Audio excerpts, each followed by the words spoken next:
You are now live with Taji. First and foremost, I definitely want to say thank you for doing this interview with me today, Mr. Orease Bowers. My pleasure. Thanks for having me. No problem. So I can't wait till we get into the questions here. You know, as an actor, for those that are in the acting process and so forth, I definitely want to go into that because, so many people have questions on how to start, the do's and the don'ts possibly. And then later on, we're going to get into the shit stirring topic, which is the fun part. Like, so the interview is going to be fun regardless, but we're going to get into the fun part later. That's the trending topics and, we're stirring. So, how are you today? I'm great. Great. Yeah. Ready to Are enjoy. you ready for the weather to change? Because autumn is right around the corner. So, are you ready? Have you started swapping your closet out yet? Getting rid of the summer clothes? No, not yet. But I got caught out there last night wearing just a T-shirt out to walk the dog, and I'm just like on the way to work. I think I better put a jacket on. So I know it's starting to turn, and I guess I'm ready, but not really. But what can I do? Yeah, I'm sort of ready. Like I'm okay with the 80-degree weather, but when we start getting into the 90s, I don't know. No, I actually like that. I like that better. Yeah. Yeah. I want to get right into it for everybody. Question: Orease Bowers, is that your real name or your alias? Everyone has an alias. That's my real name. Okay. That's now, it. can you tell us, because Orease is very different, and that's great. So I'm assuming a lot of people would be like, that's got to be an alias. But yeah, can you tell us where the name derives from? Well, most of the time when I say it, people think I'm saying Maurice, and I'm like, no, it's not Maurice, it's Oris. But a friend of my mother's name was Oris, and she thought it was different as well. So that was the only one that she knew. So she named me after him. Wow. Okay, Yeah, that's nice. Cool. Yeah, and I actually met him later on in life, a couple of years ago, and him and I actually stay in contact. I had never met him before, and I ran into somebody actually in my building where I live, and it's weird how that happens. And I told him who I was, introductions or whatever, and he said, "I know an Orease." I'm like, "You sure you don't mean Maurice?" He said, "No." He said, "Orease." I said, "Yes." And he said, "I know somebody named Maurice." And we exchanged numbers, and sure enough, it was the guy that my mother named me after. And that's crazy. Yeah. Wow, that's a nice story. That's crazy. So I want to get right into it. Let's go. As an actor, has acting always been a dream of yours? Yes, always. Since I was a child, I've been fascinated by just movies and acting, even black and white movies, because there was no special effects and action like that back then. So I just always got caught up in the dialogue and how it was able to draw me in. So I knew, it was something special about it. So that's how I found the love for it. Okay. Have you thought maybe you should have started acting sooner rather than later? Or do you feel like it's all in the same? Like, I'm finally ready to do this and you're happy, where it all began? Well, I'm happy it happened now. I did hope or wished it would have started earlier, but life happens, or I'm from a certain area, and you don't think that you're going to be able to do that. Like I had those dreams, but I had that mentality of, okay, how am I going to reach it? How am I going to get there? There's not much opportunity here. That was my mindset back then, not now, but back then. So I just went on with life and, get a job and do the normal thing. But the opportunity presented itself later on. I definitely took it. Would you say that there's a special process before attending an audition as an actor first starting out? Do you feel like you have to have an agent, or, is there specific places to go? So can you walk us through that process for those upcoming actors out there that, of course, want to start now or even yesterday, and, maybe they don't have the money to do certain things? So I want to know about this process. Maybe I want to do a little acting. All right, I hear that. Well, the first thing to do, I mean, people, you still have to have some kind of money to get headshots. So, if you got a regular job, just save up your money, reputable, nice looking headshots from good people, and then get your resume going. And then before you get the agent, I mean, you may be lucky enough to get the agent quickly, but if not, there's still options. There's websites, there's Actors Access, where most beginning actors go, where you can upload your headshots and your resume, and you can submit yourself. And these are for non-union jobs and background and stuff like that. So you can at least get your foot in the door and network and meet people, and at least get your feet wet a little bit, and then all the other stuff will start falling into place once you start networking and meeting people. Oh, okay. So would you say an agent is necessary to have? Oh, absolutely.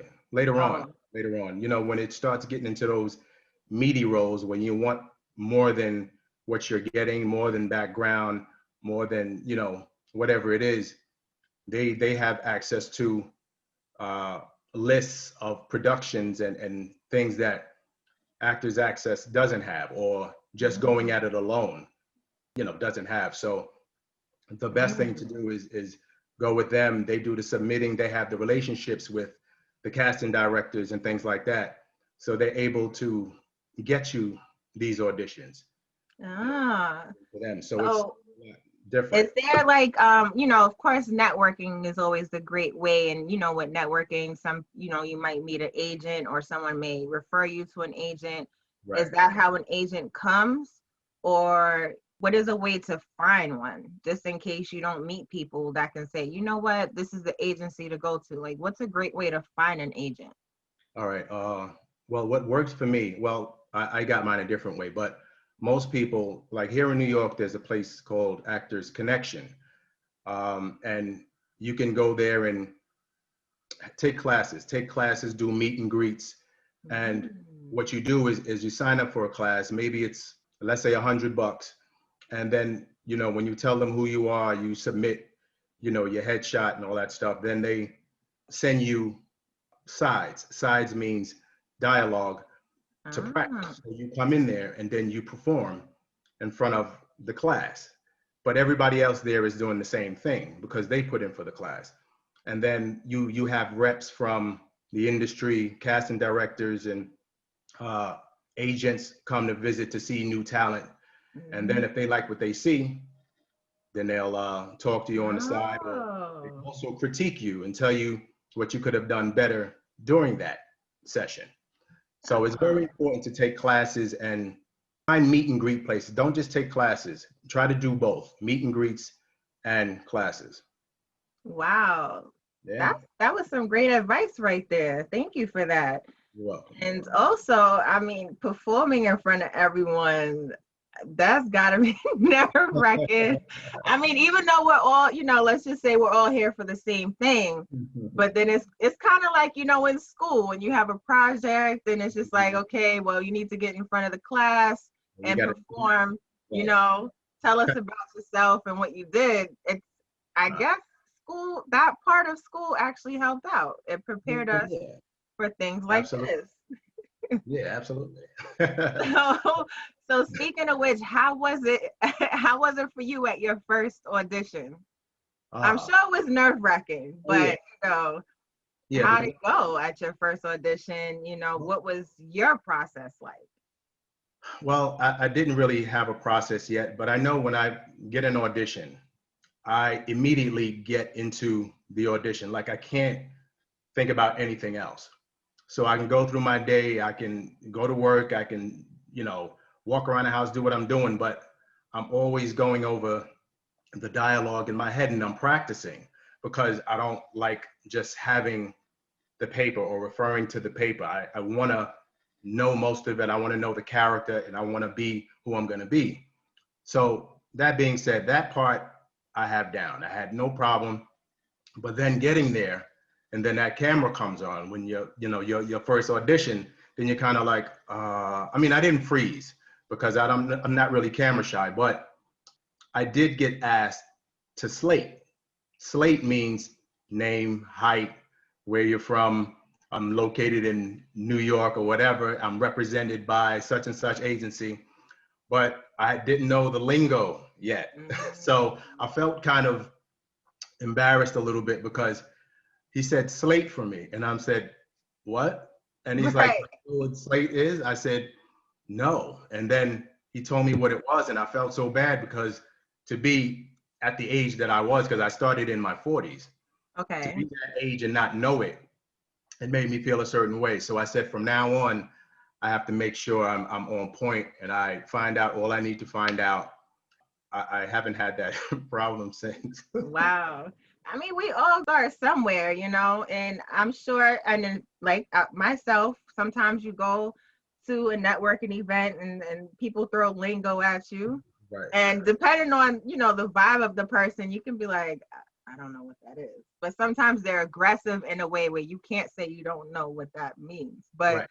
I will Google something real quick. What? Slate? Okay, let me look that up, you know? Right. I couldn't do that then because I was in the middle of the audition. But, you know, what was cool is that he made me feel comfortable. So I didn't feel too bad, but I felt worse, you know, for myself. Not that he was looking at me bad, but I felt bad for myself. You know what I mean? I was just like, oh, come on, like, you know, you should have known that.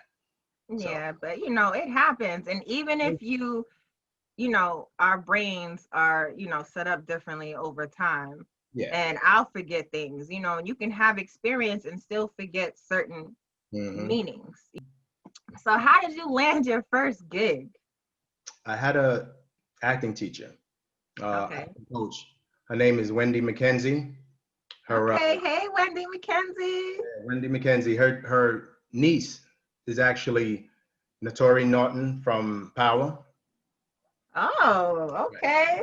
Oh, my boo, Amari Hardwick. Right. So I met her because I attended one of her workshops, and she was very good at what she did, and I wanted to have private sessions, so I did that, and she's a phenomenal coach. I recommend her to everyone in New York and in the tri-state area.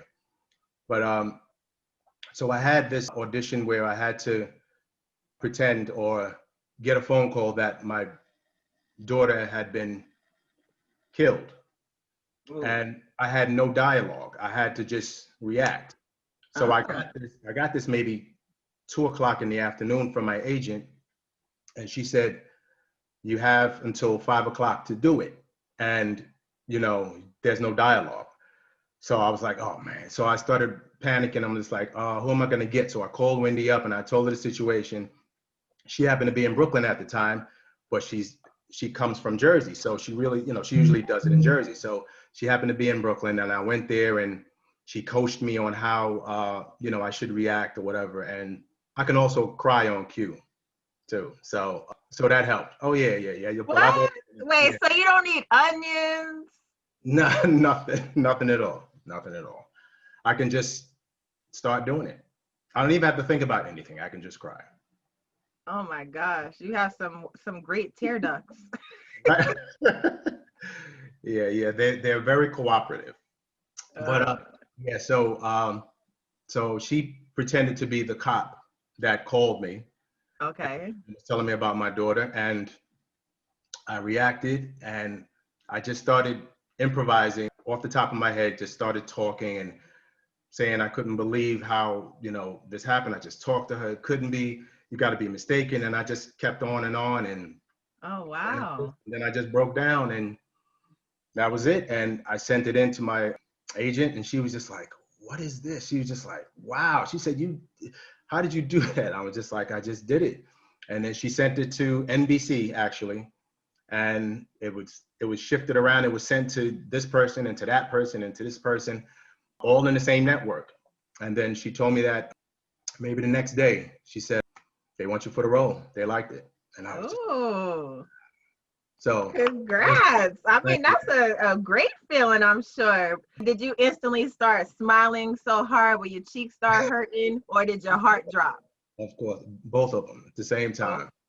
Or did you start crying on cue? Like you know what? I may have cried. I'm not sure. I'll have to ask my wife about that. But but I was very excited. My heart was beating, and I was just grinning from ear to ear. Wow. Pretty. I'm sure. Today, does auditions come naturally to you? Oh yeah, I love Or it. is it always nerve-wracking no matter what? Because, I hear, so many stories. No, it's not. It's not nerve-wracking anymore. I actually look forward to it. I love it, and I have learned how to change my mindset when it comes to it, because I used to go into it thinking about the job. Can't wait to get the job, or I hope I get it. I would audition and then I would leave worrying about how I did. I wonder if I could have changed this and changed that. Right. It would stay in my head, but now I just see it as having fun. I'm going in there to have fun, going to do the job. I'm not going in there to get a job. That's what I put in my head. I'm not going in there to get this job. I'm going in there to show them what I My can do. talent. What I can do. They asked me to come in to show them something. I'm showing it to them. Let's have fun. I even meditate before I go in. I was gonna ask you, like, is there a routine that you do before an audition or even after? Yes. Well, right before I go in, and some people in the waiting room may think I'm sleeping, but I'll sit there while they're walking around pasting and going back and forth over their lines. I sit there, I close my eyes, and I just breathe, and I say, I'm going to go in there and have fun with these people. We're going to have fun with these characters. We're going to read. We're going to laugh.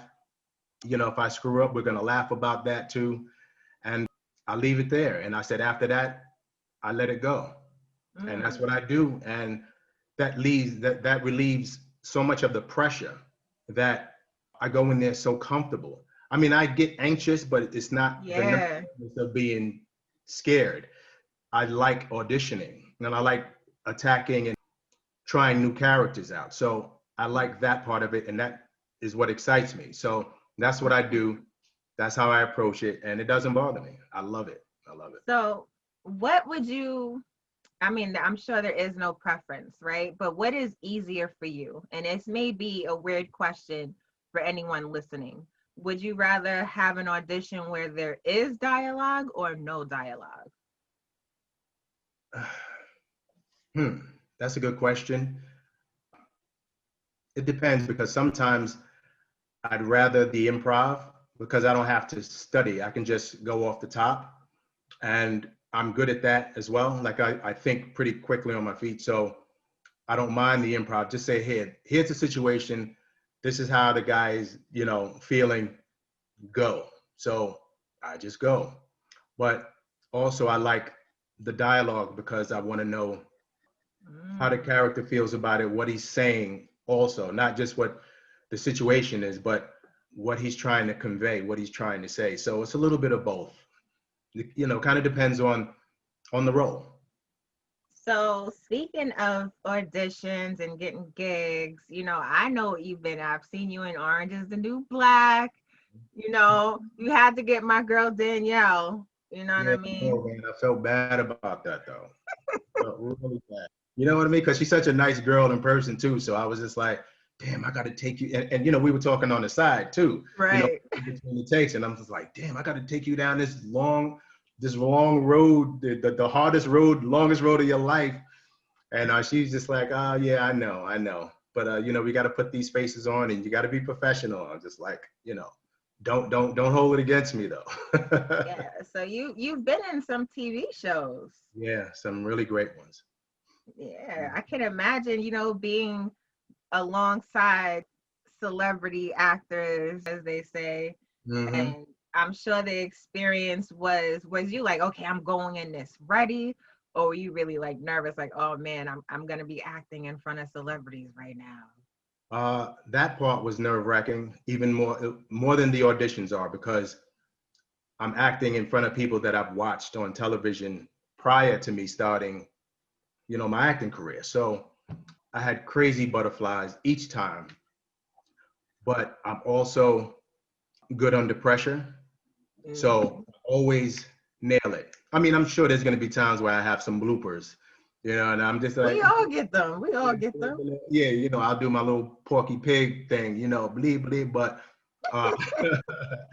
but so far I've been on point, and I deliver with no problem. And I've gotten pretty good responses from the directors and those A-list actors and be like, Orease, great job. You know, you were really, you know, compelling. And I'm just like, thank you. So that makes me feel good too. Yeah, it makes you feel like billions, you know, because we don't want anyone to get blacklisted, right? Look at you. How you like that? You like that? I like how you just put that together like that. That was pretty cool. You know? So just so you know, Orease Bowers was actually in, you know, Billions and Blacklist. Blacklist. So which was my favorite. The Blacklist was my favorite. really? Yes, absolutely. Because it's probably one of my top shows, if not my top two shows that I enjoy right now. And since it came on, you know, this is what I've enjoyed. So being on the show with Hisham Tawfiq and James Spader was kind of really surreal for me. And it's like I couldn't believe that I was there. You know, I really couldn't believe I was there. So I was really nervous delivering those lines more than any other. But I felt important. Not that I'm not important, but you know, it's just like feeling that I'm an actor, but I kind of moved up a little bit. You know what I mean? It's like I'm not just back here now. I'm moving up a little forward and kind of, you know, rubbing elbows with these guys, and you know, it made me feel good. Yeah. I like how you said rubbing elbows, because that seems to be the new wave these days anyway, rubbing elbows. Yeah. What's up? It's like that. I know. How's it going? Earlier you had mentioned, you know, how people can start off in non-union and then there's union. Right. So SAG-AFTRA, right? How, you know, I see that common with actors. Now, would you say that is necessary to have? Well, it's not necessary, but I would suggest it. Well, that's just for me. I mean, you know, a lot of things, like say the ID shows I did, which I love. I love those ID shows. And commercials. Let's not forget commercials. Right. And commercials. The ID shows are great, but if they're non-union, you don't really get any residual checks. And you know, they repeat those things over and over and over again. You know, people were telling me, hey man, I saw you in Chicago. I was on the thing and I saw you, and I'm like, oh, word. And then my mother-in-law, Florida, hey, you know, I saw you on this being a landlord or whatever, a super of the building. But I only get paid one time from that, the initial shoot and all that stuff. So I don't get paid any residual checks from the repeats. When you become SAG-AFTRA, then you start getting paid every time it's shown. And here, you know, here in New York or wherever you're from in United States, overseas, Europe, all that stuff, you know, you still get checks after check after check. Oh, so that's good to know. Right. And but it's not only that, you know, there's, you know, a lot of benefits with it, you know, just union support. You know, if you need anything, you're having a problem on set, problem with director or whoever it may be, or whatever, the circumstances are uncomfortable and, you know, you need your reps, so you have reps, kind of like your job union.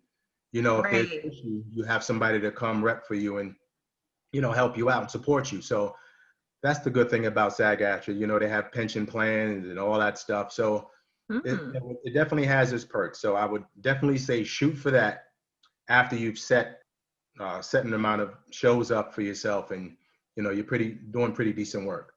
Okay, so don't get the SAG-AFTRA as soon as you start. Get it after you know, did a few gigs.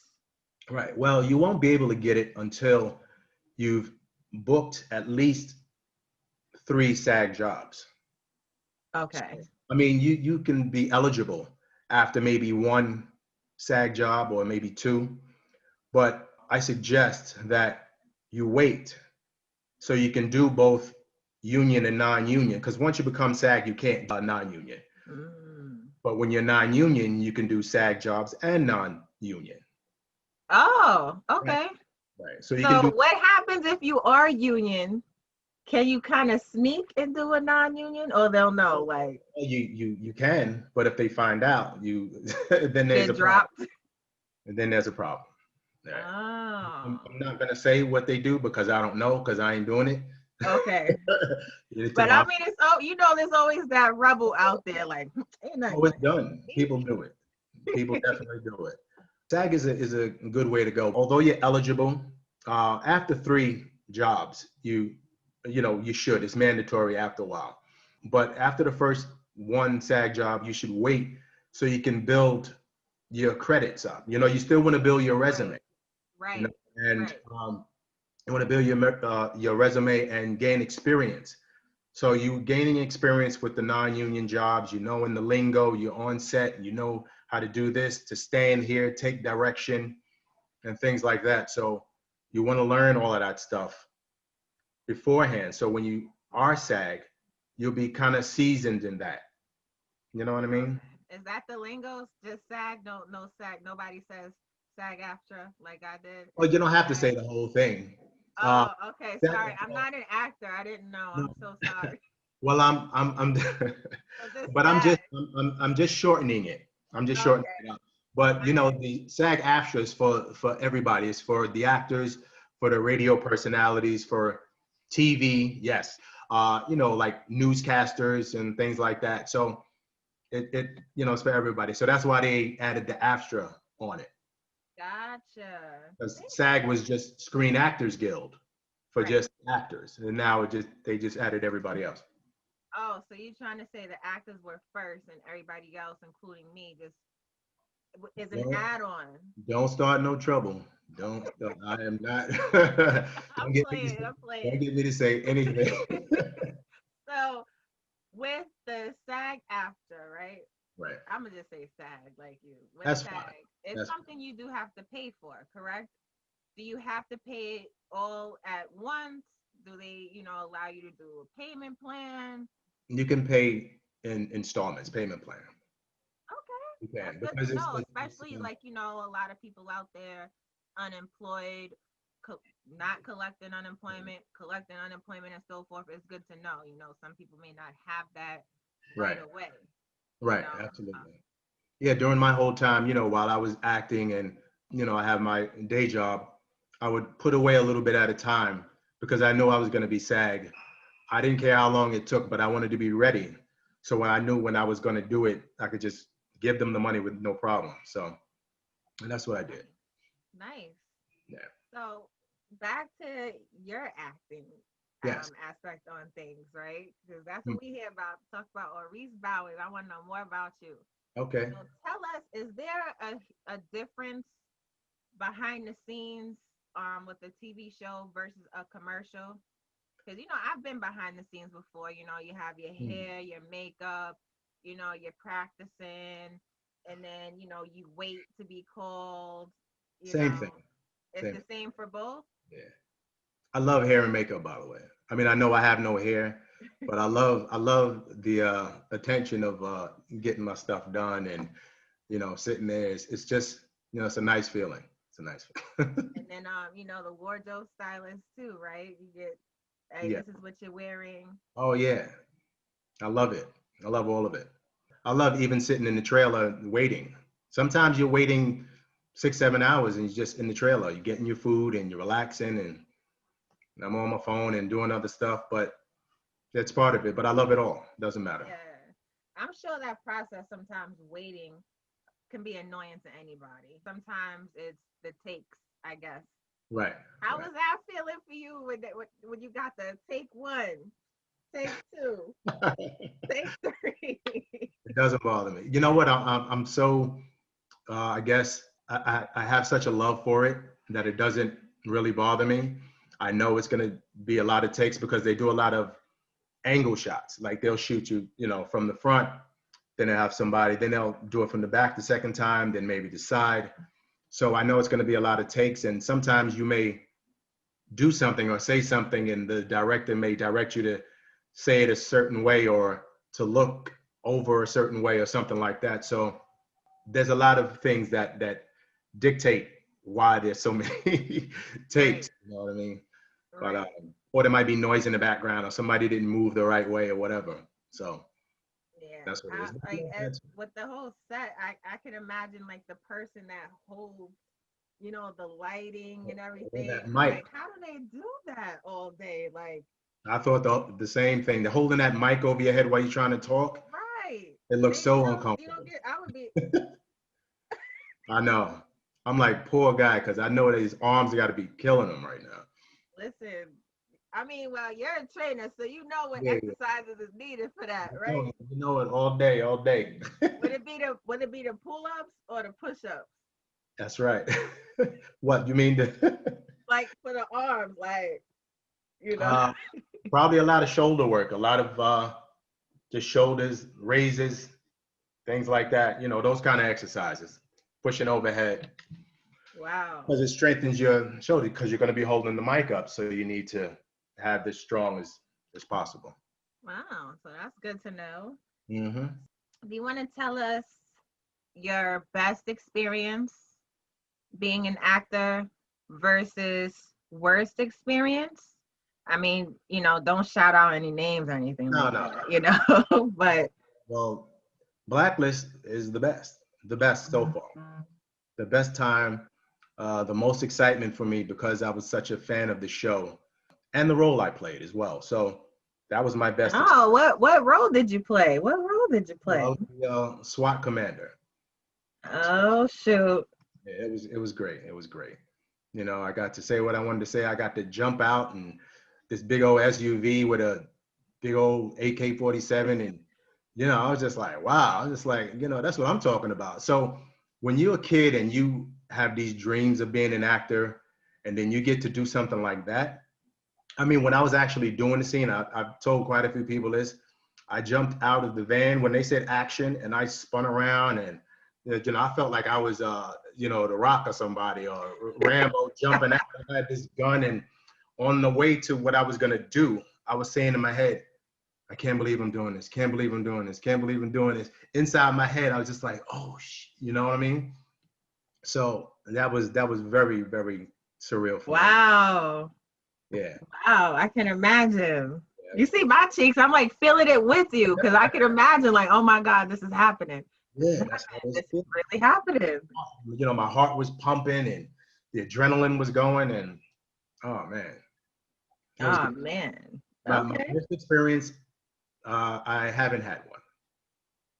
I haven't had a bad experience yet.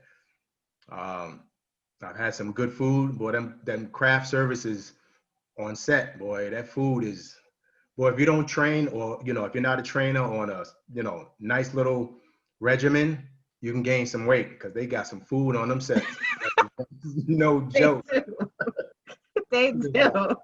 All kind of pastries and meat and all kind of stuff. I'm just like, what? Crazy. As a trainer, I'm sure you're like, we're gonna get into that in a bit. Right. So in regards to COVID-19, of course we have to address that and how it, affected a lot of people. Right. Has it affected acting for you? Have Yes. you still been able to go on auditions? Have there been virtual auditions? All right. Well, it slowed down dramatically to almost or practically zero because it was shut down. Everything was shut down. The last thing I did was right before the pandemic hit. I did This Is Us, and I was happy about that. That was a good role. But after that, maybe that next month is when it all started happening, and everybody was freaking out, and everything just stopped. So I may have had maybe one or two because it was still not known that this would be as big as it got to be, Right. So I still had a couple of auditions, but after that, it just shut down completely. So since then, I've had quite a few self-tapes, not a virtual audition where I'm auditioning like I'm talking to you like here, but I do get auditions now, and it's probably going to be the new norm of self-taping at home and just sending it in. If you have an agent, you send it to your agent, and then they'll, make it nice and put everything they need to put on it, and then send it to the casting. So that's what it's been like. That's what it's probably going to be. But that's fine with me. As long as I'm seen, another person sees me, that's fine. But it's been kind of hard for actors, who, kind of rely on it. You know what I mean? A lot of people don't have second jobs, or you know, they may have jobs where they're doing bartending and things like that, and then you can't have gatherings. So then that money is shut down. So they're struggling. So I'm fortunate to have a job where I was an essential worker, that I am an essential worker, but some don't have that. So I kind of felt, you know, felt that for them, other actors, and just people in general who are going through, you know, the struggle of it and not working and stuff. So, you know, that's kind of hard to deal with. I'm sure I can imagine. So Yeah. speaking of which, having a day, you know, being an essential worker and so Mhm. forth, how do you balance, you know, being a husband? Because I did hear you mention, you know, your wife. Right. How is it being a husband, you know, family man, working your day job Uh, slash acting? Like, how do you balance all that? Then the training and the and then the West Coast, training. like that's a lot. I know a lot of people say, how do you find time to do all of that? And you know, aren't you tired? How do you still train? And because I work overnight, I work overnight so I can be free during the day for the auditions. And although there's, you know, not auditions every day, I do get to, you know, rest. But then those are the days that I'll train. If I don't have an audition, then I train. I'll train at work if I have to, you know, because I have all the stuff I need. Everywhere I go, I have stuff to work out. You know, if I go on vacation, I'm finding the gym. If I'm at work, I have a little, you know, little setup. You know what I mean? And then I got my stuff here, so I'm always ready to train. And most of the time, I'm tired and I don't want to train, but I've been doing it for so long, and it's part of my life. And it's all excuses. You can't say I don't have time to do it. I mean, you're an entrepreneur, you're doing your radio show, you have your job, you're doing what you do, and there's no excuses. If you want to do something, You'll do it. you want to live a certain way, then you do it. You know, of course I'm tired, but I allot time. I manage my time well. I've learned how to do that, and it works. So I say no excuses, just results. That's I it. like that. No excuses, just results. That's it. So, you know, training, right? Since Yes. you know, you find ways to have everything accessible to Mhm. you know, all the time, pretty much, it sounds like. Right. Are you one of those trainers that's like, you know what, Taji, I see you haven't been working out in a while. Like, what's going on? You know, I see, you know, you may want to lay off eating this and that. Because, you know, we all, listen, let's be real. Even if it's 2 pounds, we all have quarantine weight. You know, we've been home, you Of know, course. whether we've been essential workers, I feel like maybe in the beginning, maybe not so much now. Right. But, you know, we all been home. And when we're home, like, if you're not working from home, you know Hmm. you're going to the fridge, you know? Of course. So That's we true. all have quarantine weight going on. I So, know. you know, are you on us like, you know, that Uh, you need to be working out or eating right? I don't train people anymore. I just train myself Okay. because of you know, the acting career. Before the acting career was my essential job, my, you know, my day job, and I would do the training on the side. But now with the acting, it's hard to kind of schedule and, you know, do things because I can get an audition and then I have to, you know, reschedule my training for a person, and I don't want to leave them hanging. So I just don't do it all together. I just train myself. But most of the time, you know, a lot of people still come to me and ask me questions. People I don't even know sometimes, but they look at me and go, he looked like he trained, so let me ask him a question.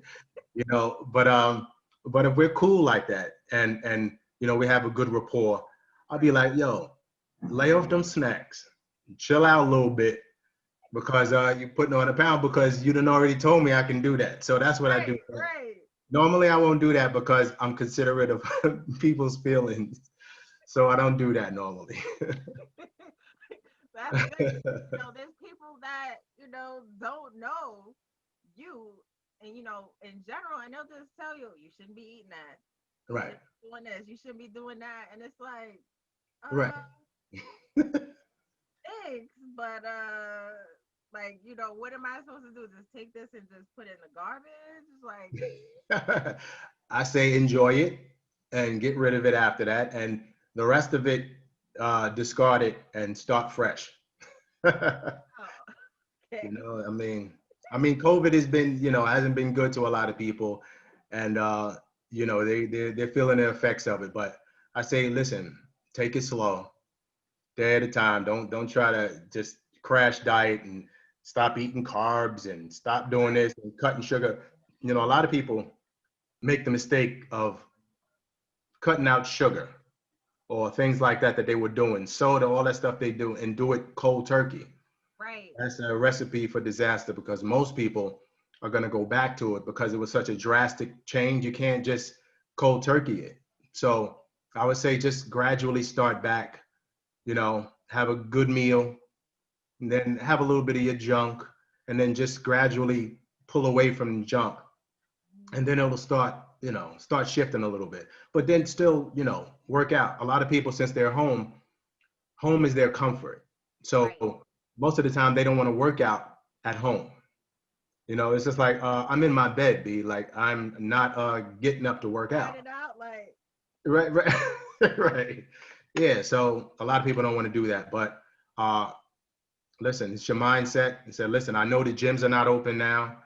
And that's why you see there people, you know, people have been doing a lot of ordering from like Amazon and ordering weights and getting their home gym popping because they can't go to a gym, and getting their resistance bands and all that stuff. I recommend all of that stuff. You know, them resistance bands get a bad rap because they're too light, but those things work. If you get them right and you use them the right way, the resistance bands can be very helpful. Wow. For So, men and women. wow. Yeah, I see a Yeah. lot of people using the resistance band. They look like they hurt. Like I've seen them around the knees, like the side Right. to side thing, whatever it's Yes. called. I don't know, Absolutely. but I need to get one. Yeah. I think I have Yeah. one already. I need to get a few more, I would say. Right. So in regards to, because I heard you was talking about, don't just go cold turkey. I know a lot of people, including myself, when starting a diet plan, or eating right, because some people don't Mhm. like to say diet.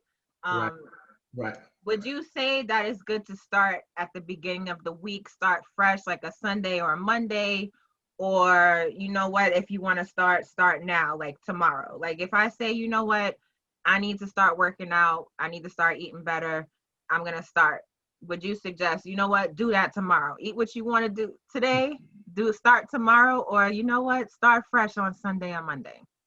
Um, I think if you've been thinking about it for a while and it's really been on your mind, I say start now. Just do it. Just do it. Don't wait. I mean, you know, it's cool if you say, well, I'm gonna start Monday, and then you getting your pig out on, like you just, I'm a dog everything this weekend. I'm gonna drink up and I'm gonna eat all the sugar and ice cream and everything, so I could start fresh Monday or Sunday or whatever it is.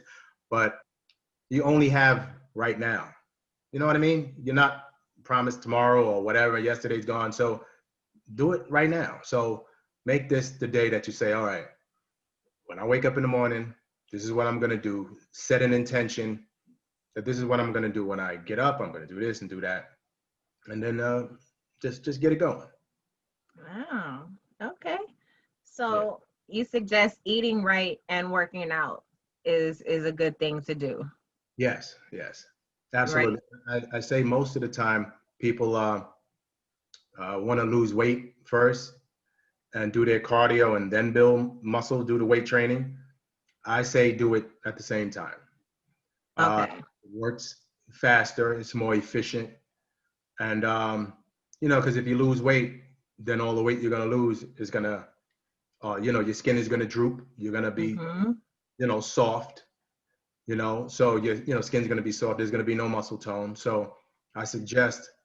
He's being nice. So another way of saying it is cellulite, So, cellulite and that or, hanging skin, the yes, wings, you see, yes, yes, the bat wings, or, whatever you want to call it. right? Back rolls, fat rolls, Yes. to be exact. That little pouch in the front that, most women, Oh, you the fupa. it's just like I get everything down, but it's that pouch in the front that won't go. Man. So I've heard that a million times. So I understand that. So yeah. So I would recommend that you work out as you're losing the weight and doing your cardio, just kind of balance it out.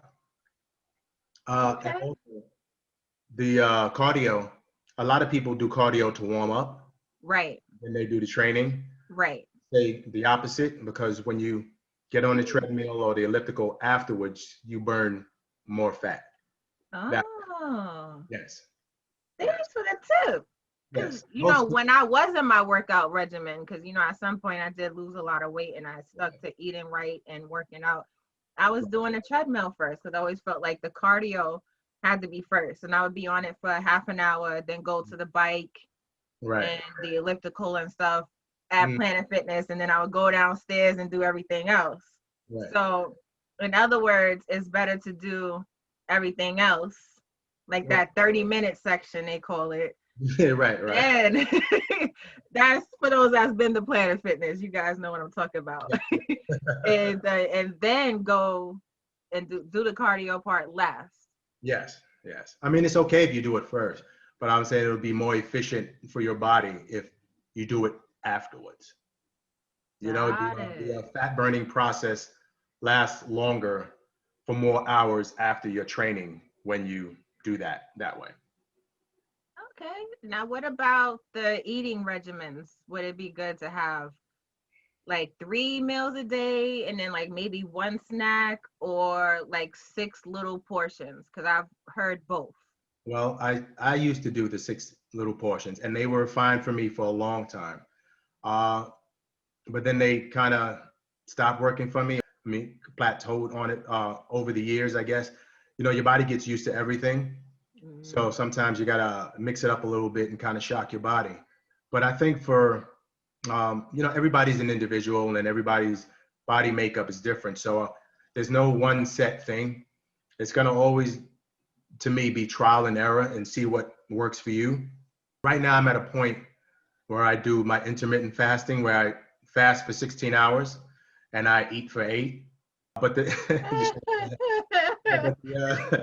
but fasting includes your sleep as well, though. Oh, well, you should have started with that, I know, because you lost me at first. Like, wait, fast for 16 hours. I know. And then the kick on top of that is that people think, you shouldn't do anything, during that fast. You shouldn't be doing anything, any kind of work, because you're not going to have energy or whatever. But I also train fasted during that 16 hours. So I train with no food in my stomach. But I like that because that taps into my fat cells, because I don't have any food to burn. So I'm burning the fat that's in my body. So that's what's really good about that as well. So, my wife and I both do it. She don't do it every day, but most of the time she does. And she's on her game too. Hats off to both of y'all for that, because I don't know. It took her a while to get into it. She's like, I ain't doing that. Like, I don't know what you're talking about. But after a while, she saw that it made her feel better, because a lot of times when you eat, that food sits on you, and then if you got to do things, you feel a little sluggish. With the fasting, I don't feel any discomfort. You're giving your body a rest from always digesting everything. Right? Always, you're always eating every 3 hours. You're constantly giving your body food and digesting. You're not giving your body a rest. So I actually feel better when I fast. So what would you suggest? Like monthly, like once a month to fast, or? I fast every day. Like, what do you?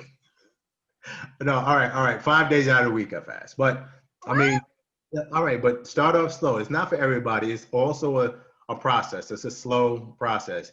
Start, one day, and then, maybe every other day, see what you can do. And I do the 16, but it's okay to start with 12. Do a 12-hour. See if you can last 12 hours, and then you can break your fast.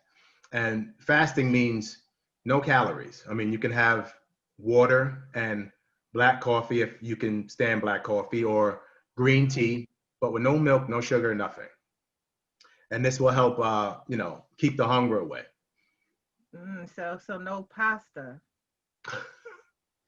Well, not I said that because not while you're fasting. that's my baby right there, pasta. All right. Well, we eat wheat pasta in my house, and don't. Okay, that's doable. Okay, wheat pasta is good. So as far as food, I would say still test out and see which one is good for you. What, how many meals a day, but to start out, small meals are, fine. And try to have a little bit more protein. And some people like to have, I guess more carbs. Carbs are not the enemy. People's like, oh, I can't have any more carbs. That's not a good idea, because carbs are your energy source too.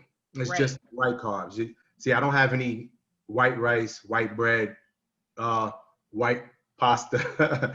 I eat, brown rice, whole grain bread, stuff like that. But I don't want you to think that I don't have cheat meals. I mean, I eat my share of crap, but I allot my time during the Okay. week when I'm going to do it. So most of the time I eat pretty clean. So, Okay. I just say you get your proteins, get your vegetables are really important. And you don't have to have a whole lot of carbs, but get some on your plate. Okay. And the fiber from the vegetables will keep you full longer. So you're not going to want to eat anytime soon. So that's what you do. Good to know. Yes. So how often do you work out? Uh, Please don't say every day. no, I can't do that. I can't do that. Okay. I mean, I can do that. I just don't. I Okay. choose not to. On an average, about 4 times a week. Okay. Yeah. Okay. Now, if you don't work out 4 times a week, do you feel it in your Uh, body? Like, does your body say, you didn't work out today. What's going on? yeah. And then the guilt. Not that I have to worry about my body falling apart, because it'll take a long time. I've been working out for so long that it'll take a long time for my body to be affected by it.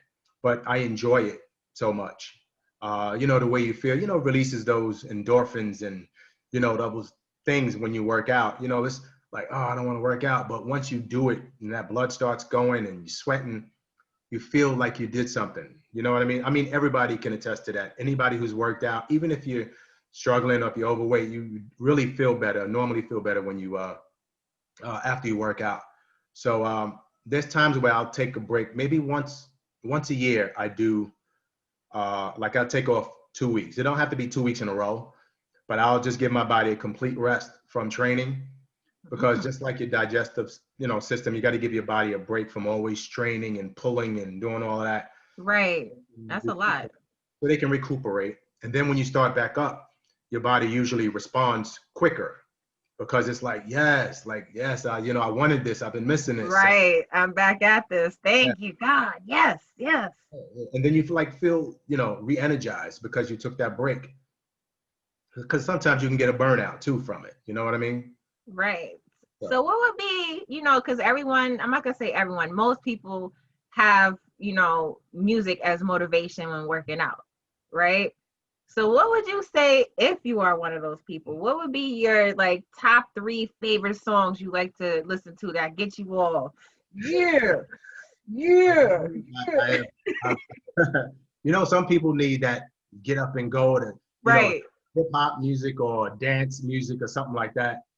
But I've always been self-motivated. I'm a different kind of person. Like, I don't need a gym partner. I don't need any kind of motivation but my own, because I know what I want to look like. I know how I want to feel.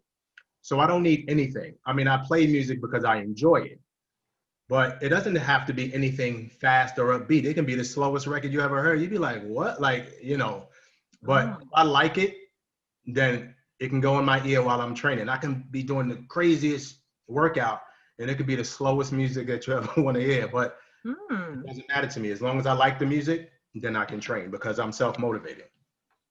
You know what? I'm going to try that, because I always felt like I needed fast music when working out. Because when you're doing all of this, you're thinking, yeah, and that song, yeah, dun, dun, dun, dun, dun, dun, dun, dun, dun, dun, yeah. No, but it has its perks for some people. Some people need that. So I understand it. It's just not for me personally. I don't need it. Yeah. So how do you stay motivated, with everything all at once? Well, I know how I want to feel. I know what I want to look like. And for me, it's not really vanity anymore. When you're first working out, you want to get muscles. This is when I'm young and I'm, in my 20s. But now it's just to maintain the health and feeling good as well. You know what I mean? So I do it for that. I do it for health reasons. I know how healthy I want to stay. So that motivates me. With my acting career, you know, I did say I want to fight The Rock on camera, even if I get beat up. And which most likely I will, because he's gonna, you know, but I mean, you do know he has that wrestling experience. So. I know, you know, my work is cut out for me, but I want to be ready for anything, because I don't know what role is coming. It could be a comedy, it could be a drama, but it could be an action movie. And I want to be ready and not say, can you give me a couple of months to get my body together so I can be ready for this role? They ain't having that. I mean, I'm sure they're going to have trainers, but I want to already look the part. And then when those trainers come, it'll just take me to the next level. You know what I mean? So all the things, my acting career, my health, my life is just, everything motivates me because I want to do so many things. So and including a life coach. Yes, that's very important to me. So as a life coach, what do you want to achieve? Because, you know, everyone has their own reasoning behind being a life coach, I feel. Well, I think helping people and just showing love. Love is very big for me. And first of all, love for self. Love for self is the most important, because if you don't have love for self, you can't love anybody else anyway. Not really. You know, you can say it, but it's not authentic if it's not self-love first. But so anything that I do, anything that I give advice on is something that I've experienced, I've been through. I don't just give advice because it sounds good or I want more followers. And I genuinely love people. I love everybody. You know, that sounds like what? No, but I truly, because I think life is precious, and you know, everybody deserves a chance to do what they love. Everybody deserves to be told that they're worth it, that you can do anything, be anything, have anything, and not be told that, you know, you can't do this, or what you trying to do that for. You know, nobody in our family ever did that, and I don't want them to feel like you can't do it. So I love doing that. I love making people feel good. I love putting a smile on their face, and that brings me a lot of fulfillment. Like I'm gratified. Like I don't want anything from it but for you to be actually happy. You know what I mean? Yeah. So I get such a feeling from that, and the responses I get from people. And I don't just do this on social media. I've been doing this all my life. So I'm just following who I am. Like to me, I'm the epitome of love, because I'm not really judgmental, you know, things like that. It's just like everybody has their own story. Everybody has their own life. And, you know, who am I to say that this person is messed up or that person is messed up? You don't know what they've been through. So I'm here to, you know, listen and to give my insight on what I've been through, and maybe what I've been through can help you. You know, you'd be like, yo, you know what? Well, you know, what you said was really, really, you know, it kind of resonated with me because I experienced that, and I needed to hear that for today. That started my day off, and you made my day. Thank you. Mm-hmm. That's what gets me. So I know that's something I have to do because it gets me right inside. You know what I mean? I feel that. So right, and I know on your social media you have a lot of motivational videos and you know, captions. Yes. And it does make someone feel better about themselves. You know, sometimes when you get up in the morning, that's the first thing you want to see. Mm-hmm. You know, you could have had a bad night, and so forth, or even a bad morning already, you know, at work or something, and feeling down, and then next thing you know, you see that, and it's just like, you know what, he's right. That's right. You know, that did make me feel better. And I love that, you know, the life coach aspect. So how does one, you know, do you have people like, you know, that message you, email you or so forth and say, hey, I need assistance with, you know, getting motivated or feeling better about myself? So how does that work?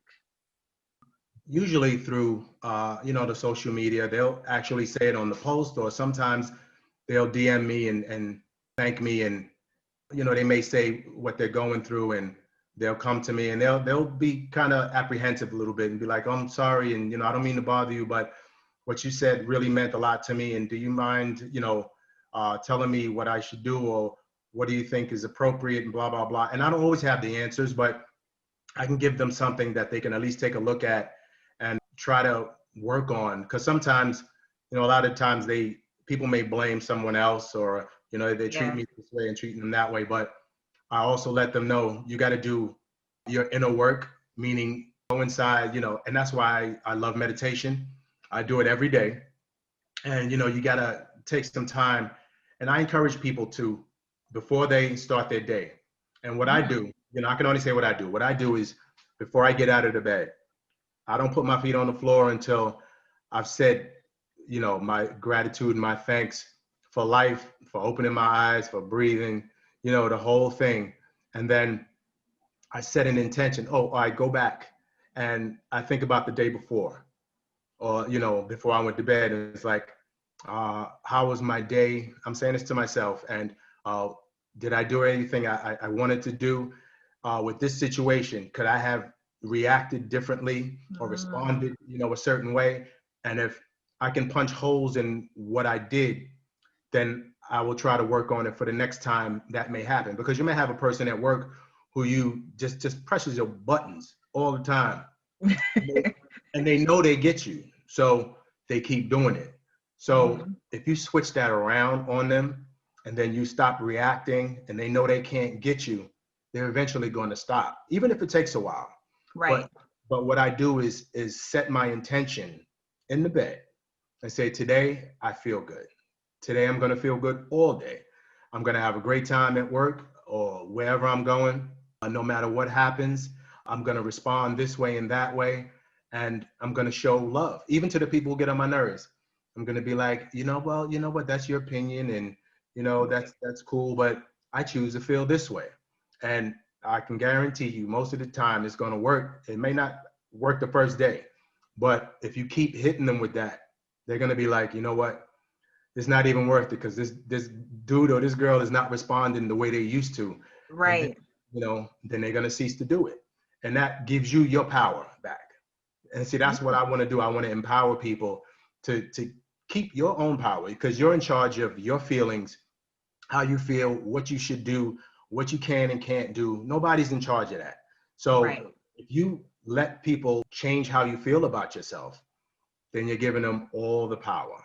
And then that's when you start feeling inadequate, and I'm not this, I'm not good enough, I'm not pretty enough, I'm this. And then see, I want to change people's perspective of themselves.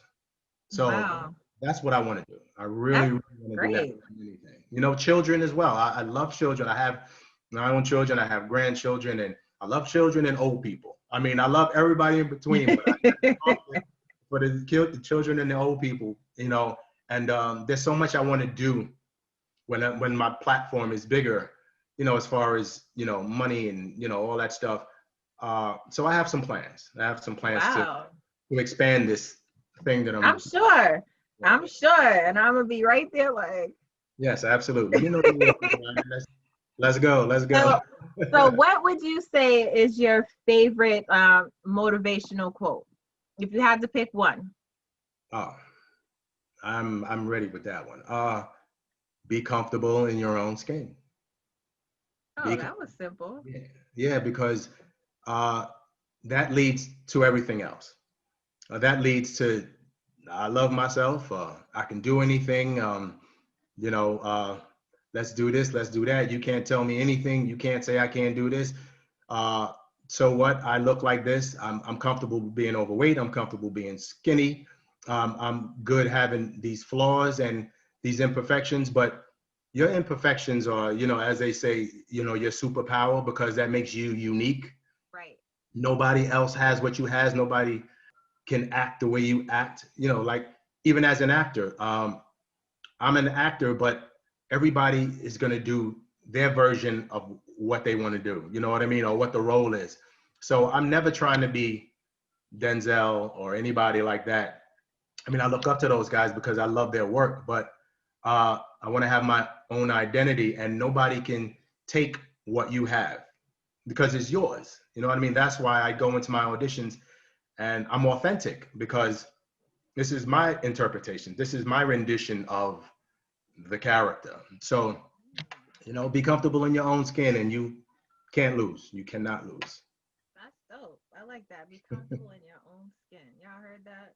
That's some motivation for you right there. Word up. So as an actor, right? Because you know we Yes. didn't have on this, but we're eventually getting to more of the fun stuff now. Okay. Who would you say are the top 3 actors that you actually want to work with? That I want to work with. Yeah. uh, I know that's gonna be tough. There's so many greats. Now, I'm not gonna say there's so many greats out there. all right. Can I do it? Can I say it as far as categories? Oh, you trying to listen. All right. Hold on. I love Gary Oldman. Gary Oldman is such a versatile actor. He's played so many different roles, and sometimes you can't even believe that's him. So I've been a fan of his for a long time, ever since I saw him in True Romance, and he's from England. Oh wow. But he played a Rasta in True Romance in like the early 90s. And I saw him later on and I'm just like, that's the same. I'm like, wow. So he kind of blew me away with that. And then his work just got better and better. And I became a fan of his. So definitely him. Denzel for sure.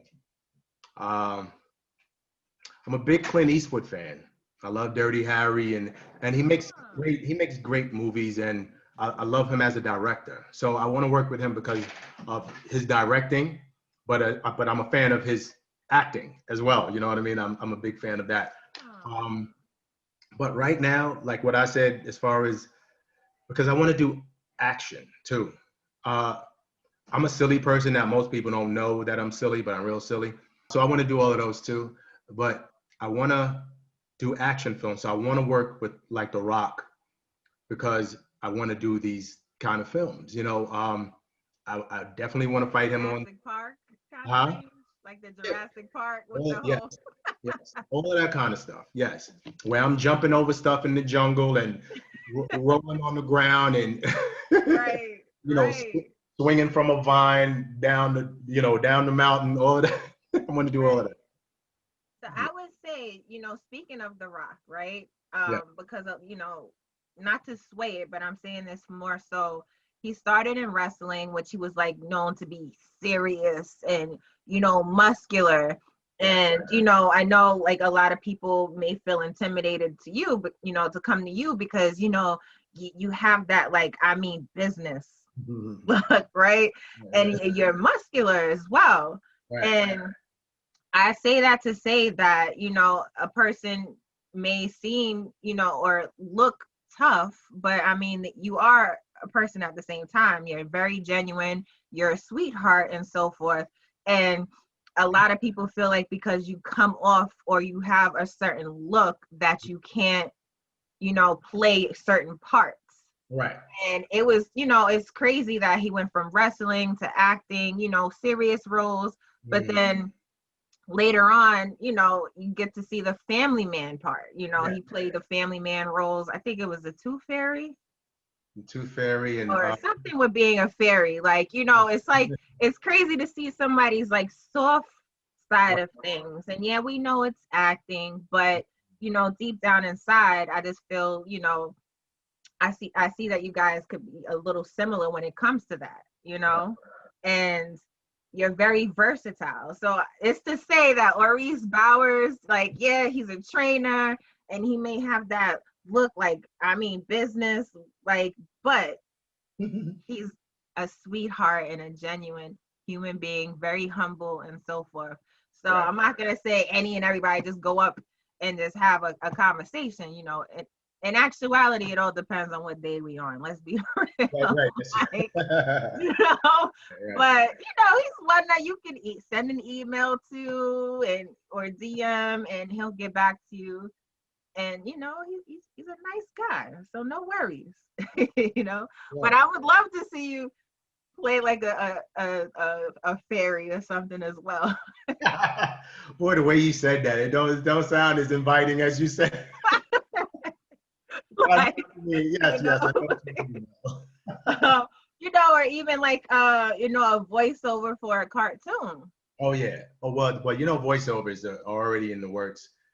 There's nothing concrete yet, but I've always been told about my voice. Man, you should do voiceovers.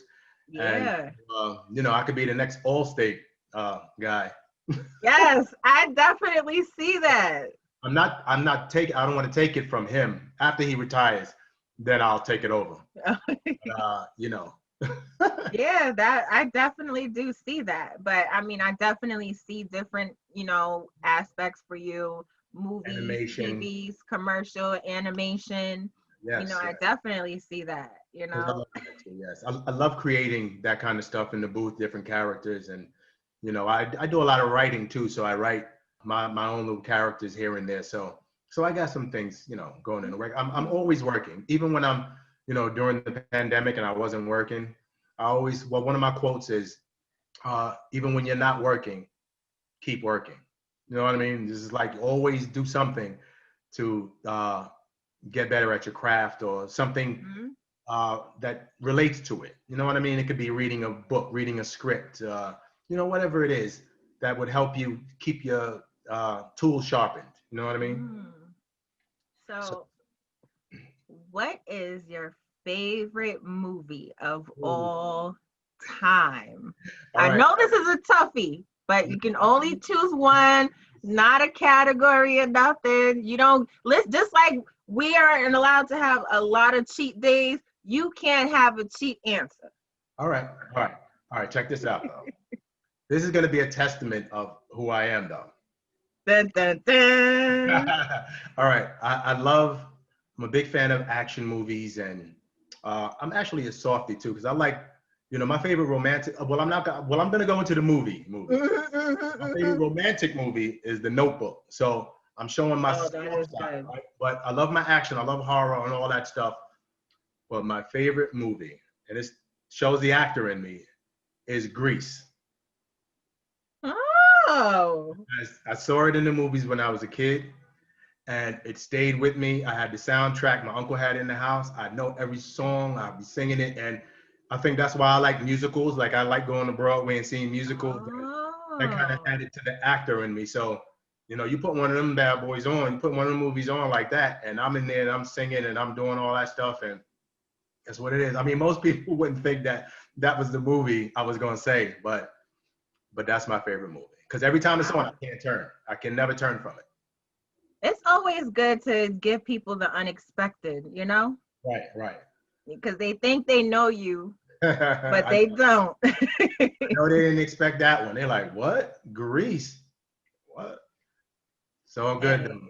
Listen, that I don't know how you answered that because I have so many favorite movies. Like, I know, but I'm comfortable with being me. I mean, it's my all-time favorite, but I have so many movies that I love that's right up there, but that's been mine for so long. I've had some good ones after, but it's been the longest, longest longest running favorite of mm, mine, But I'm comfortable being me. That's what I'm saying. I'm comfortable in my own skin. So I don't feel soft saying Grease. hey, It is what it is. If you don't like it, then it's okay. right. But Well, listen, you just released everyone else that may have had the same answer and might have been afraid to say so. So be absolutely, comfortable in your own skin, like Oris said. that's right. That's right. With that being said, let's get into some shit stirring topics. Uh-oh. The Let's go. fun part. I know it's been a while, guys. I had to do it today. We're going to get into it. Versus, right? That's been the thing that everybody's been tuning into weekly, let's just say, right? Right. And it's been fun over time. Right. I'm not going to say I've watched all of them because, we all are business people and, Hmm. we can't attend any and everything.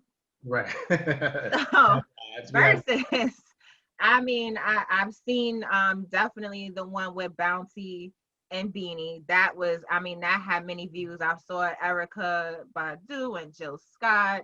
I've seen, a few, just to say, I've definitely saw Brandy versus Monica. Okay. Which was a little like, I watched it literally almost from the beginning to the very end, and it was definitely one to watch. Who won that? Who won that one? Oh, wait, you trying to put me on the spot right now?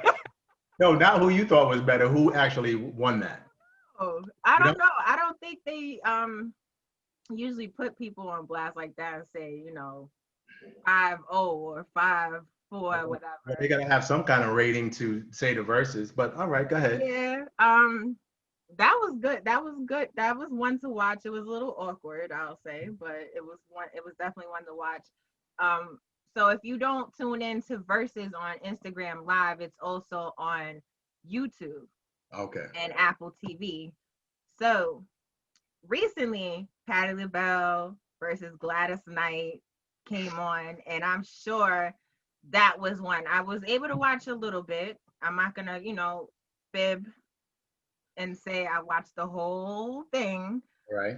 But what do you think about this whole versus with, they giving us heavy hitters. I know. Heavy hitters. So Gladys Knight versus Patti. I'm not sure if you watched it or not. I watched it. Did, or if you didn't. Either way, everybody is picking that one person. So who would you say should be the winner out of this versus? All right. I didn't see. Well, I like them both. All right. I'm a big Patti fan. I feel sometimes she, I'm gonna get a lot of flack for this, that she screams a lot. Her voice is phenomenal, but sometimes it's a little much for me. Okay. But she still has great songs. It's just that I have to have a certain amount of time I can listen to her, and sometimes I can't. Gladys Knight, I'm more of a fan of because although her voice is husky and raspy, she has a bigger catalog, I believe, anyway. And those hits just hit you, and they kind of hit your soul too. You know what I mean?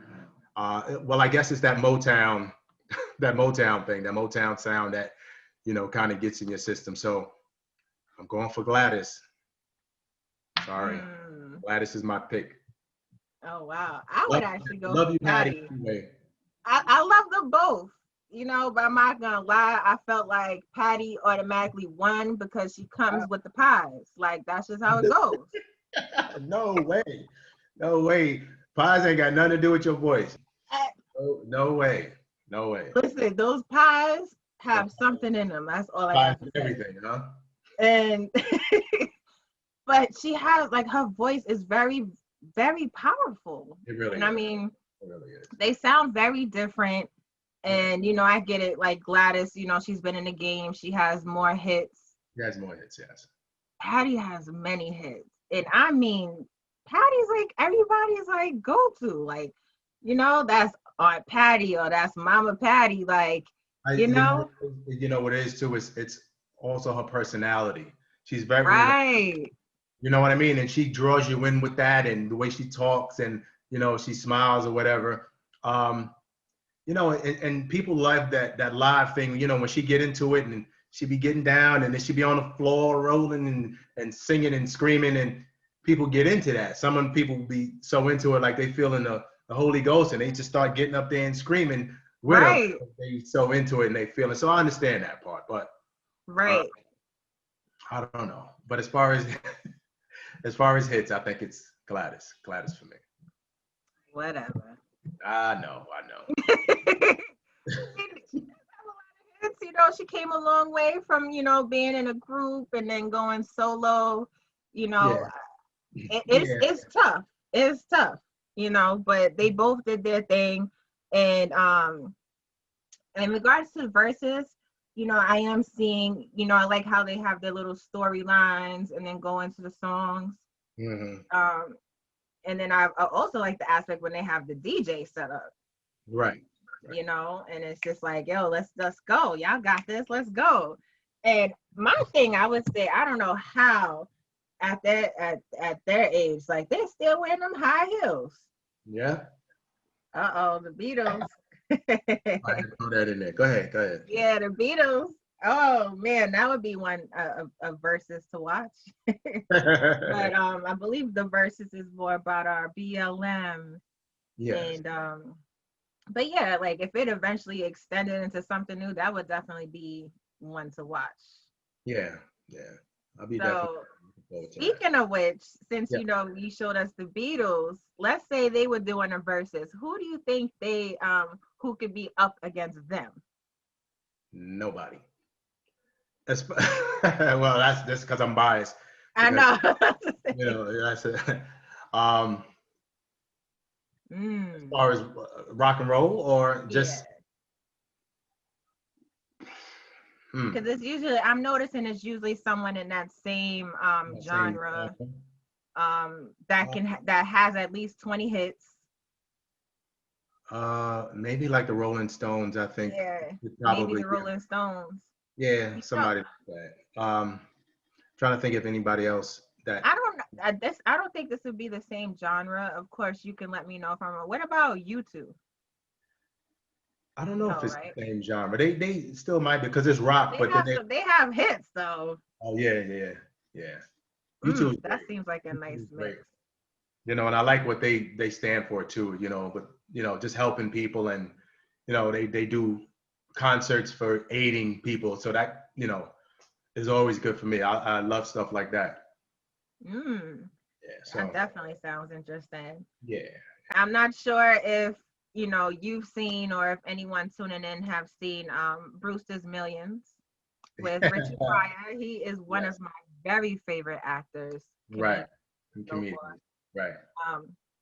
Now, given the opportunity, if you were in that situation, Yes. how would you spend $30 million in 30 days? Oh And man. remember, you cannot have any assets, including the clothing on your back that's not yours. Wait a minute. No assets, so I can't say a home or anything like. Right. You can't own anything. That's the thing. Like people, you can quickly say, you know what, I'm going shopping, I'm buying this, and that. But if you buy anything, it cannot be in your name. If it is, you won't be able to get $300 million Right. on, I guess you could say, the 31st day. Right. So, so how would you spend that $30 million in 30 days? Well, does charity count? Charity's in there, right? Charity, I think, is considered an asset because it would still be in your name. How about if It would come from you, and then of course, you would have to, that would be included in the taxes. how about if it was anonymous? That still doesn't count. No, can't. You can Oh you man. could just give the money, like here, Oh, I can do that. under somebody else's name, maybe. Well, it would have to be things like charity. Do something that doesn't. I mean, it doesn't have to have my name attached to it. I don't need to have to, say, oh, look what I gave, or I did this and that. But I would definitely give to. First of all, I'll take care of all my siblings and children and grandchildren, all that stuff. I'll just set them up, but wouldn't be in my name. So I don't know if that's the same thing, but Yeah. So whose name would it be? And it's like, here's this money. I mean, you could just give them the cash and say, here, put it in your bank. well, I would probably do that then. I mean, if I was able to do that, I'd do that. Also, I would definitely, of course, which is dear to my heart, I would give to the inner city. I would build schools, after school programs. I don't care if it's not in my name, none of that. I would just give them the dough. Inner city after school programs, because we want to keep the kids off the street. I want to bring the arts back in school, like music and all the stuff that the kids need, and just improve the school system, and just keep doing things like that, help people and communities and things like that, help communities build, and just expand things, but just give it away. And the homeless, Yeah, I agree homeless with that one. vets as well. For the vets who came home, and no vet should be on the street. Yeah. Nobody should be on the street, but the vets shouldn't be on the street. So I would definitely find a way to give them the money. I'd be like Eddie Murphy. What was it? The Trading Places or Coming to America, when he gave the money back to the same people that was in the other movie with him in Trading Places. Right. And when the McDonald's bag. Right. So I would just be walking by. They could have said leaping lizards. Right. Like, something. It's like, Mortimer, we're back again. I would just give them bags of money and, do it that way. Some may not do the right thing with it, but Right. that's not my concern. I would just be trying to spend the 30 million, but at least I'd be doing something good with it. You know what I mean? And not be concerned about myself until I get that 300. Then let's start getting some of them assets and them homes and Exactly. You get a home. You get a home. You get a home. right. You get a car. You get a car. You get a car. What's your name? Come over here. Don't matter. You get the same thing. Come over here and get that. You know what I mean? Right. What was your good deed for the year? All right. Here you go. That's right. Right. That sounds great. Oh man, if I was given 30 million, woo wee. And then let alone 300 million. And back then in the 80s, that's tough. Oh yeah. Then now, not a problem. But back then, that's basically saying spend 300 million in 30 days. Yes. Back then. And then in the end you get 3 billion. Like, Right. That would be the equivalent. Imagine, oh shoot, billionaire, Forbes and all of that. All of that. Forbes list, baby. Oh man, well that was fun. So we want to know, so what's next for Orease Bowers? Any projects coming up? That you can talk about? Because sometimes you can't really say. Well, I have some projects in the work, but I want to wait for them to be kind of finalized, and I want to give it too much information before I get it all and before it's got that stamp on it, But until then, I'm still auditioning, and I got a couple of more interviews coming and auditions coming, and people are showing a lot of interest. I'm doing some big networking. I'm just building that way, since we haven't been able to do any actual productions and doing any acting. My networking has picked up dramatically, and I'm getting the connections I need. So when it's fully open and we're doing what we need to do, there'll be I'll have people who are ready for me and interested and ready to get me in these projects, because I have so many things that I want to do. Wow. I can imagine. I can't wait to see. Yeah, I can't wait to tell you guys about it. Ooh, is it gonna be like a post and then that's how we find out? That's how you gonna do us? Yeah. Because sometimes you get that a non-disclosure agreement. You can't say anything, even if you dying and be like, oh, I just want to say, listen, right. Got this, and you can't do it. So sometimes I may have to just keep it quiet and then let it out later. Wow, I love that. And before we end, I definitely want to ask, what would you tell an aspiring actor today?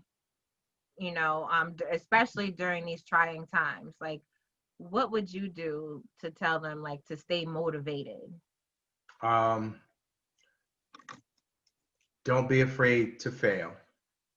And nothing is actually a failure, but as far as rejection or not getting a role, don't hang on every audition you go to. Don't let that consume you, because that can really tear you up. You're waiting on a phone call or an email or whatever, and it's really not good for you, and it'll drive you nuts. So I would say just to stay authentic, enjoy what you do, go into it and have fun. But don't try to be anyone but who you are. Like I said earlier, there's only one you. So be you, be authentic. And that resonates, and it's seen on camera. They can tell if you're being true to who you are and you're not trying to portray this how you think they want you to do it. So get your lines, take your time, enjoy it, don't stress over it, and just go in there and have a good time. Have a good time most of all, and everything else will fall into place. All right, so authenticity, and don't hang on, for every audition. Yeah, so that was some great advice right there. I love that. Now, where do we follow you? Where can we follow you? Because listen, you guys need to be following Oris anyway, because when he has these projects coming out, he's gonna be giving us a drop. So in order to find this out, you have to be following him, right? So please tell us where to follow you. All right. On Instagram, it's Orease Bowers, straight across, at Orease Bowers. On Twitter, it's Orease_B, B for Bowers, of course. And Facebook is just Orease Bowers. I have an acting page on Facebook, and I have a personal page as well. So it doesn't matter. You can follow me on either one.